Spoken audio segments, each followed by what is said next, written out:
बिस्मिल्लाहिर्रहमानिर्रहीम अस्सलाम वालेकुम my YouTube family welcome to you all on my YouTube channel. Welcome back to another amazing and beautiful video. आज की video जो है वो बेबी बॉय का कुर्ता है। बहुत ही प्यारा और बहुत ही खूबसूरत पर्पल कलर का कुर्ता था विथ वाइट ट्राउज़र। और इसके लेफ़्ट साइड पर हमने जो है वो काम करवाया था। बहुत ही खूबसूरत छोटा सा बंच बनवाया था। रेडी होने के बाद लग रहा था कि हमने कोई रेडीमेड लिया है। और इसी तरह के रेडीमेड कपड़े हम लेते हैं बेबी बॉयज़ के, तो हमें कोई तकरीबन 3K के पड़ ही जाते हैं।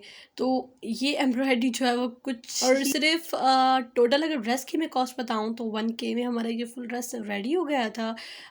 सिलाई वगैरह कपड़े के साथ मैं बता रही हूँ, तो 1K में हमारा जस्ट ये रेडी हुआ है। आप इसी तरह के जो है बॉयज़ की शलवार कमीज़ बनाकर और इस तरह से छोटी छोटी डिटेलिंग करवाकर ड्रेस को और भी खूबसूरत और प्यारा बना सकते हैं। अगर इस ड्रेस की तस्वीरें चाहिए, क्लियर पिक्चर्स चाहिए, तो आप मेरे इंस्टा पर आकर वहाँ से ले सकते हैं। सिलाई कढ़ाई एक फ़न के नेम से मेरा इंस्टा है। तो ये है फुल ड्रेस। आई होप आप लोगों को वीडियो पसंद आई होगी। अगर पसंद आई है तो मेरी इस वीडियो को लाइक कर दें, मेरे चैनल को सब्सक्राइब करके बेल आइकन बटन को क्लिक कर दें। मैं मिलती हूँ एक नेक्स्ट वीडियो में, तब तक के लिए अल्लाह हाफिज़।